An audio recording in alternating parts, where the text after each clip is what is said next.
Is a really uncommon attack strategy, especially at the top level. It's a bat slap. I don't think we've seen any bats at all yesterday, and none so far today, Carbon Fin. No, we have not. We got 11 witches. They're going to try to overwhelm this base here. The Town Hall is exposed on the right side over the top up there against Way. So very interesting what he's decided to do right there. Now the Queen's going to help charge in, drops some. The balloons come out of that wall wrecker, finds a tornado trap pretty early there. And he's going to have the Ice Golem P.E.K.K.A and 11 witches just to move through this base. Doesn't have a jump spell. The Queen's going to try to remove this section down here, but pulls out the Lava Hound, the archers, and hopefully he can get through this. There's only one ground expo, and there is the Ice Golem. And get ready for potentially all the witches to come down from the top side going into the Town Hall. Dropped them all in one spot at the corner. A bit of a risky play. If he had found a giant bomb or something nearby, he might have had a lot of trouble. But the witches are doing their job, spawning skeletons along the right side to support this Barbarian King. That is just a massive wave of troops moving in, Carbon Fin.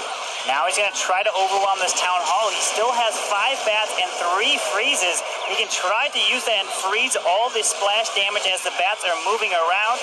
Still has 1 balloon as well. Look at all these skellies just completely overwhelmed that Town Hall. Pops the Grand Warden and Eternal Tome.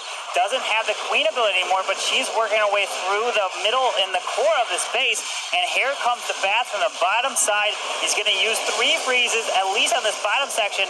Beautiful freeze right there, getting the Wizard Tower and the multi. The Queen's going to help freezes to that again. And he's got some witches on the top. He's got the bats on the bottom, and that Queen is staying up in the core. Ice Golem, freeze spell, skeletons, and witches. This is starting to look like the Battle of Winterfell. The defenses are getting absolutely overwhelmed here as Goblin is moving in, still with many of his witches doing quite well. He does have a multi-target Inferno to have to encounter up here at the top, which can burn up those skeletons really quickly, but I think he's got a great battle strategy that's been able to prove successful through the bulk of this base. It looks like 3 stars is within reach here, Carbon Fin. It's going to be really close. He's taken out all the defenses. Now it's just a matter of cleanup. He's got 37 seconds and is just counting down. The witches are going to be able to get through this wall really quickly with all of these skeletons, and he was just able to overwhelm the complete top side of the base. Didn't even need the healers for the witches.